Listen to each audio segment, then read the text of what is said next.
आज का जो लर्निंग का टॉपिक है हमारा वो है plane wave in lossless media और plane wave in free space. दोनों ही सेम है। आप इसमें और डाल देते हैं बीच में, तो ये दोनों के लिए सेम डेरिवेशन आएगी हमारे पास। तो लॉसलेस मीडिया और फ्री स्पेस बोला गया है, तो हमारे पास हम स्टार्ट करेंगे जो हमने लास्ट उसमें वीडियो में या लास्ट लेक्चर में ड्राइव किया था, होमोजीनियस हेल्महोल्ट्ज़ इक्वेशंस।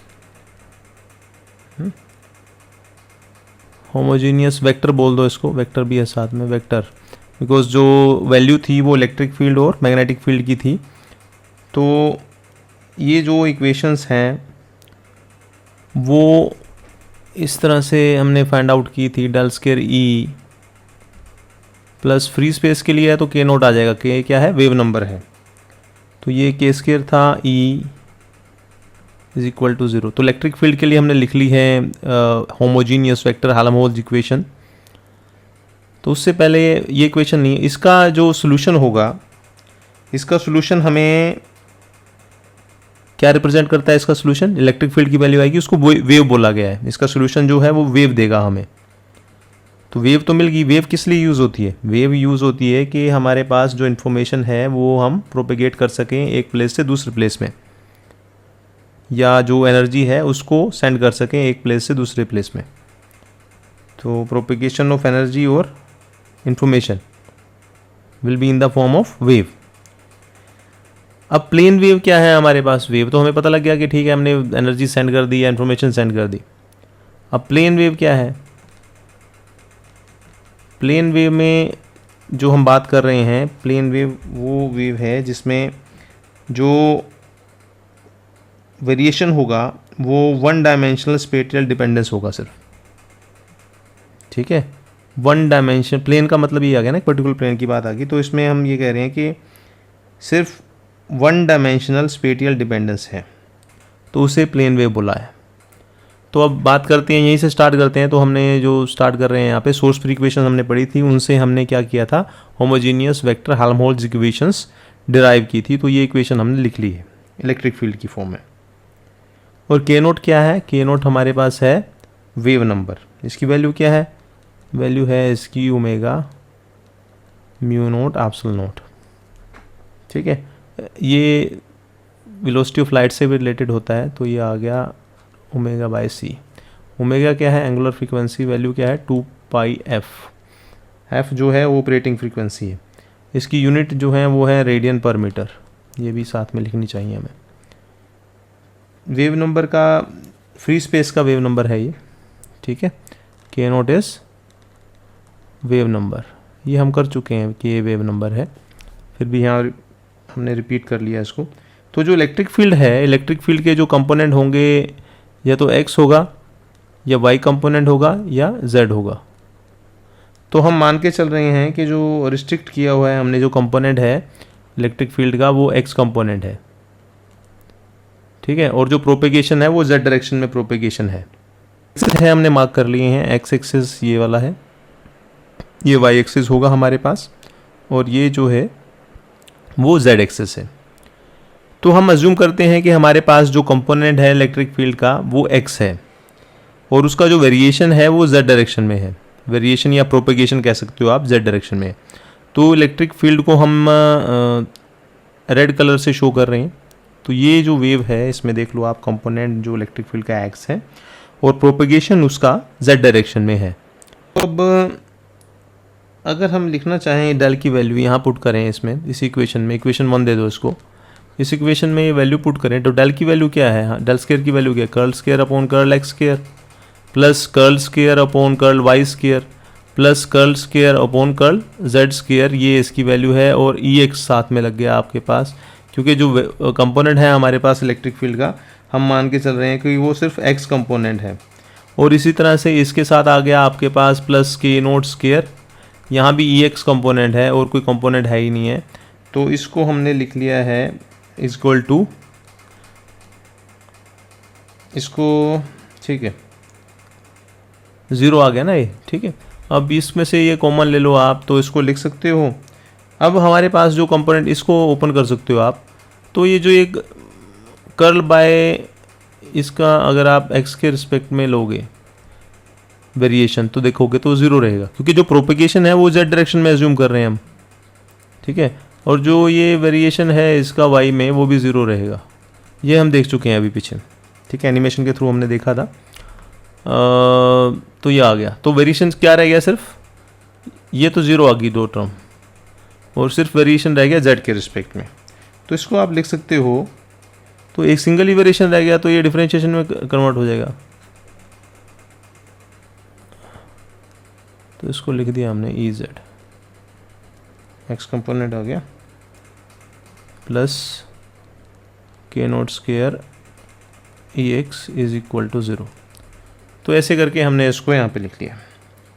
अब ये जो इक्वेशन है, ये इक्वेशन जो रहेगी, ये second order partial differential equation.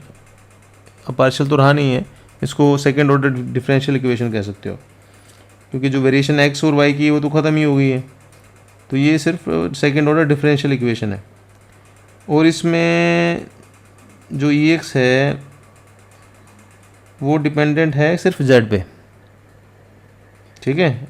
ई एक्स किस पे डिपेंडेंट है, सिर्फ जेड पे ही वेरिएशन हो रहा है ना आपका। तो इसका सोल्यूशन हम इजीली लिख सकते हैं। इसका सोल्यूशन क्या आएगा, इसका सोल्यूशन देगा आपको ई एक्स की value in terms of Z.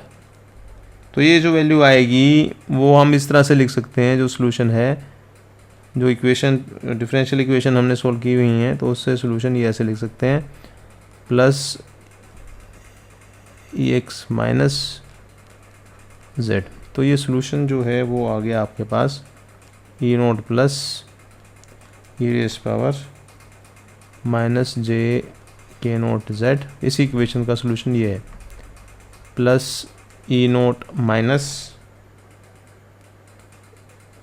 E raise power j k naught Z. तो ये सोल्यूशन आ गया हमारे पास।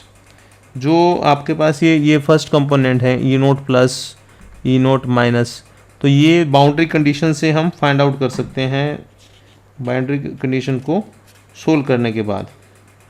तो अब हमारे पास जो ये कंपोनेंट है, हम सिर्फ यहाँ पे वेरिएशन जो हमने लिया है, सिर्फ स्पेस वेरिएशन लिया है एक्स वाई जेड का, पर हमारे पास क्या है, अब वेरिएशन तो टी का भी है।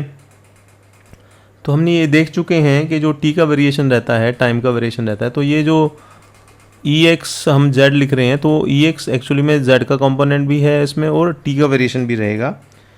तो सिर्फ ये पॉजिटिव वाला लेके चल रहे हैं हम यहाँ पे, क्योंकि जब वेव प्रोपेगेट करेगी तो उसमें लॉस होगा, उसको कुछ मिलेगा नहीं।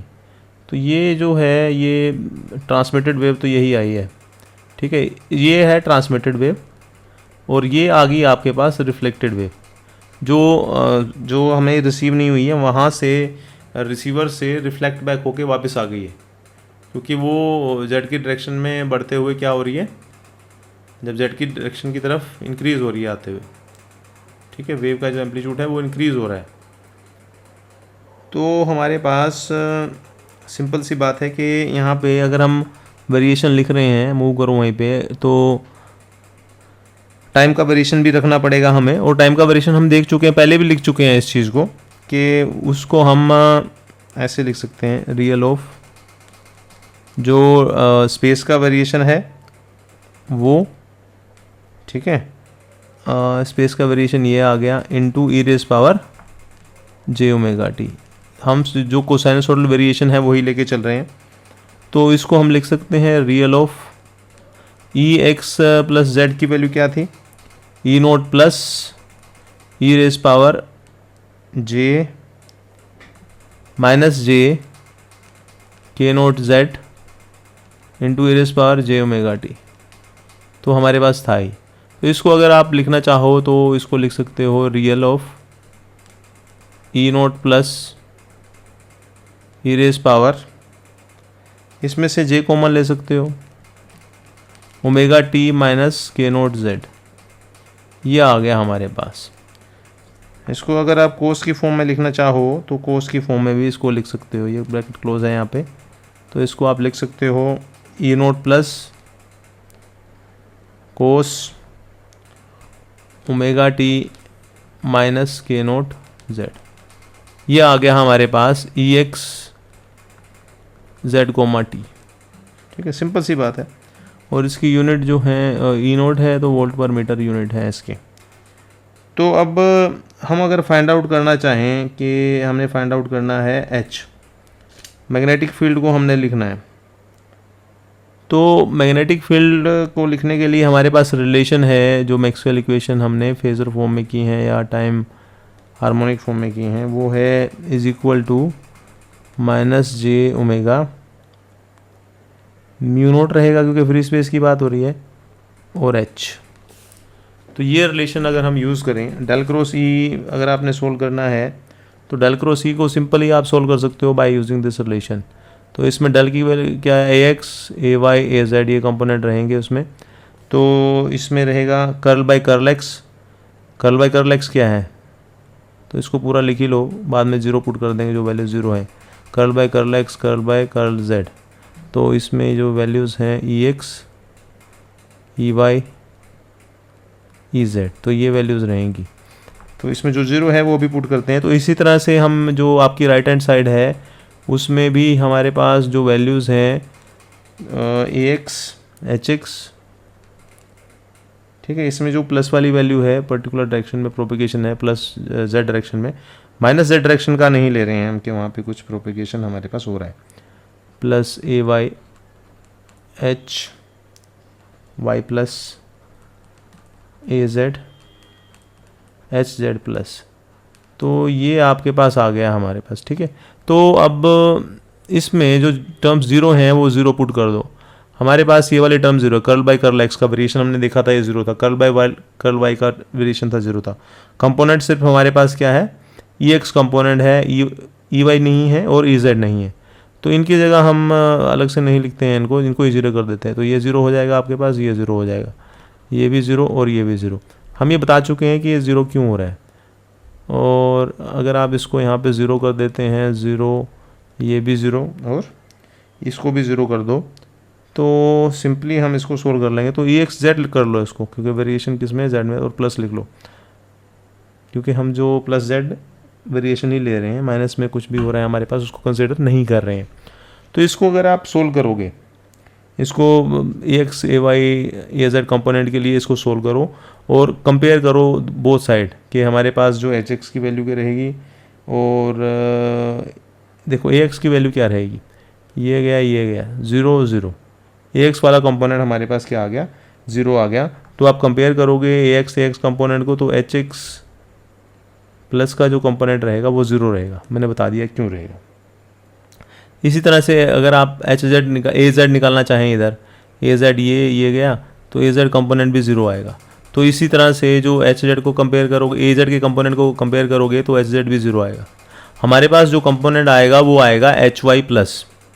एच वाई प्लस के लिए क्या रहेगा, तो एच वाई प्लस के लिए ये गया, इसको सोल्व करोगे आप लोग। ठीक है, तो उसके लिए जो कंपोनेंट रहेगा अगर आप दोनों साइड में कंपेयर करते हो तो ये रहेगा हमारे पास curl E x z plus by curl z. ठीक है, और साथ में रहेगा इसको पहले लिखना चाहिए था हमें, चलो कोई बात नहीं, बाद में भी लिख सकते हैं इसको। तो minus J omega mu note, ये वाली टर्म जो है वो 1 बाय में आएगी ना, तो ये आया हमारे पास। अब एच वाई क्या है, एच एक्स जो प्लस है वो ज़ीरो आ गया, एच एक्स कंपोनेंट ज़ीरो आ गया, एच जेड कंपोनेंट ज़ीरो आ गया। हमारे पास सिर्फ क्या कंपोनेंट आया है, एच वाई आया है। तो ये प्रूव करता है, देखो हमारे पास क्या है, जो वेव होती है उसमें इलेक्ट्रिक फील्ड का कंपोनेंट किस डायरेक्शन में हमने जूम किया था, एक्स डायरेक्शन में। जो वेव प्रोपेगेट हो रही है, प्रोपेगेट होकर कहाँ जा रही थी, जेड डायरेक्शन में जा रही थी, हमने देखा था अभी। और इसी तरह से जो कंपोनेंट आएगा, इलेक्ट्रोमैग्नेटिक वेव है तो जो एक ही डायरेक्शन रहेगी ये है मैग्नेटिक फील्ड के लिए, तो वो डायरेक्शन क्या है, वाई है, क्योंकि X component is perpendicular to Y component and both are perpendicular to the direction of propagation which is Z. ठीक है, जेड डायरेक्शन में हमारे पास क्या है, प्रोपिगेशन है वेव का।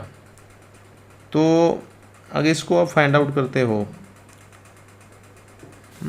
तो ये आ गया हमारे पास। अगर ये वैल्यू पुट करो, कर्ल ई एक्स जेड की वैल्यू क्या थी हमारे पास, ई एक्स जेड की वैल्यू अगर इसमें पुट कर दो आप, तो वो आ गया कर्ल बाय कर्ल जेड, तो वो आ गया हमारे पास ई नोट प्लस ई raise power minus j k naught Z.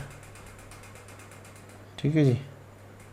तो ये वैल्यू अगर इसमें पुट कर दो इनटू 1/जे ओमेगा म्यू नोट, तो इसके साथ भी माइनस है तो माइनस पहले लिख लो। ये आ गया आपके पास। इसको अगर सोल्व करोगे तो आपके पास आ जाएगा H Y plus is equal to, इसको सोल्व कर लो, इसके लिए आ जाएगा आपके पास माइनस जे के नोट, और सेम टर्म आ जाएगी आपके पास ई एक्स, दोबारा से ये आ जाएगा ना, तो इसको तो आप डिफरेंशिएट करते रहो, तो ये वाली टर्म इसको दोबारा लिख लो ई एक्स प्लस जेड, और डिवाइड में क्या आ गया आपके पास, डिवाइड में आ गया हमारे पास जे ओमेगा म्यू नोट। तो ये कैंसिल हो गया, जे से जे कैंसिल हो गया। ठीक है, तो इसमें माइनस था जे ओमेगा म्यू नोट के साथ, हाँ माइनस था, तो माइनस भी कैंसिल हो जाएगा, तो ये माइनस था, ये भी कैंसिल हो गया। तो हमारे पास क्या बच गया, के naught upon omega mu note. तो के नोट की क्या वैल्यू है, के नोट की वैल्यू हमने फाइंड आउट की थी ना, के नोट की वैल्यू है under root mu naught epsilon naught omega divide by omega mu naught, ठीक है, into E x plus Z. तो ये ओमेगा से ओमेगा कैंसिल हो गया, क्या रह गया यहाँ से, यहाँ लिख रहे हैं इसको H Y plus is equal to, ठीक है, म्यू नोट भी कैंसिल हो गया, तो इसको लिख लिया हमने अंडर रूट, ये रह गया epsilon naught mu naught into E x plus z, ये रह गया। तो ये जो वैल्यू है इसको हम लिख रहे हैं, इसको हमने लिख दिया क्या, E x plus Z 1/, eta naught. तो ये ईटा नोट है, उसकी वैल्यू है क्या, under root mu naught upon epsilon naught. इसकी वैल्यू है अप्रोक्सीमेटली 120 पाई, और जो अप्रोक्सीमेटली इक्वल है किसके, 377 ओम, ये याद रखोगे। और ये जो है वो इसको बोला गया है intrinsic impedance of free space, क्योंकि ये रेशो है किसकी, परमिएबिलिटी और परमिटिविटी की फ्री स्पेस के लिए। तो इसको हमने बोला है, इसको लिख लो यहाँ पे, ये याद रहेगा, ये वेरी इंपॉर्टेंट टर्म है, इंट्रिंसिक इम्पीडेंस किसका, फ्री स्पेस का। कितना है, eta naught is equal to under root mu naught upon epsilon naught, कितनी वैल्यू है 120 पाई।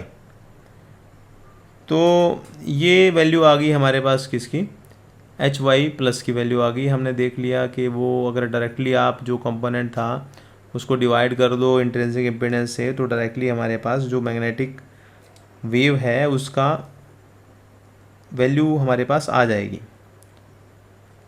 तो ये जो है ईटा नोट, ये रियल नंबर है, ठीक है। आप डायरेक्टली इससे डिवाइड करके इलेक्ट्रिक फील्ड को ईजिली आप मैग्नेटिक फील्ड निकाल सकते हो।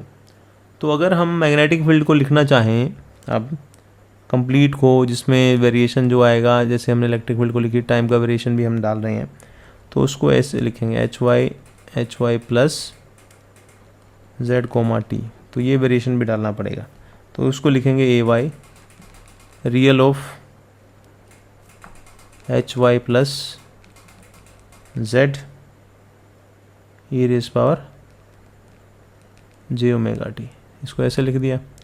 तो अब जो वैल्यू आएगी वो किसके इक्वल आएगी, a y E naught plus divide by eta naught cos omega T minus के नोट जेड, ये वैल्यू किसकी आई है, एच जेड कोमा टी की, और ये कितने वोल्ट पर मीटर आई है। सिंपल है, इसमें तो कोई ठीक है। तो यहाँ से आप देख सकते हो कि ये परपेंडिकुलर हैं एक दूसरे के, electric field is perpendicular to magnetic field, वो परपेंडिकुलर होंगी दोनों ही डायरेक्शन ऑफ प्रोपोगेशन के। तो अगर हमने एक्स डायरेक्शन माननी थी इलेक्ट्रिक फील्ड की, तो ऑब्वियस सी बात है जो प्रोपोगेशन हो रहा था उसका वो जेड में था, तो ऑब्वियस सी बात है जो मैग्नेटिक फील्ड है उसके लिए, मैग्नेटिक वेव है उसके लिए जो वेरिएशन रहेगा वो वाई में रहेगा, जो कंपोनेंट रहेगा वाई कंपोनेंट रहेगा। अब जो वेव है हमारे पास, अगर वो साइनसॉइडल वेरिएशन की बात हम कर रहे हैं तो इस तरह का कुछ वेरिएशन आया है हमारे पास, तो ऐसे हमारी जो वेव है वो मूव करेगी। अगर हम किसी एक पॉइंट की बात कर लें, इस पॉइंट पे ऑब्जर्व करें, तो हमारा जो फेज़ है वो ऐसे मूव हो रहा है, फेज़ ऐसे मूव हो रहा है।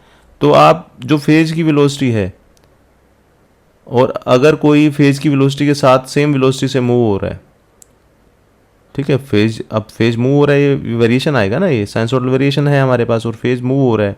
तो अगर आप सेम वेलोसिटी से मूव हो रहे हो जिससे फेज़ मूव हो रहा है, तो आपको लगेगा कि ये फेज़ जो है वो कांस्टेंट है, फिर भी कुछ वेलोसिटी तो है इसकी। तो वेलोसिटी, अगर फेज़ की वेलोसिटी फाइंड आउट करनी है हमें कि किस वेलोसिटी से हमारा फेज़ वेरी हो रहा है, तो उसके लिए सिंपल सा है हमारे पास मेथड। तो अभी हमने ये फाइंड आउट किया था, ये वाला कंपोनेंट z कोमा टी, ये हमारे पास आया था E naught plus cos omega T minus के नोट z। तो ये जो है ये फेज़ आ गया आपके पास। ये फेज़ का जो फेज़ है, अगर आप इसको कांस्टेंट कर दो तो आपके पास फेज़ वेलोसिटी आ जाएगी। तो आप क्या करते हो, ओमेगा टी माइनस के naught z is equal to A, a constant phase. इसको आपने क्या कर दिया, कांस्टेंट कर दिया, ठीक है, इसको फिक्स कर दिया। तो यहाँ पे अगर आप देख रहे हो तो मोमेंट कैसे पता लगेगी किस मोमेंट हो रहा है, अगर यहाँ पे कांस्टेंट हो जाए, इसको देखते रहो तो आपको पता लग जाएगा कि कितना फेज़ चेंज हो रहा है आपके पास। तो कांस्टेंट फेज़, जो ये फेज़ था दिस एंगल, तो हमने इसको कर दिया कांस्टेंट। अब इसको हम सोल्व कर सकते हैं। इसको सोल्व करने का सिंपल तरीका है, इसको डिफरेंशिएट करो विद रिस्पेक्ट टू टी। तो इसको डिफरेंशिएट करोगे विद रिस्पेक्ट टू टी, तो आपके पास आएगा, यहाँ पे क्या आ गया, ये तो कांस्टेंट आ गया इधर, ये तो ज़ीरो आ जाएगा, ठीक है।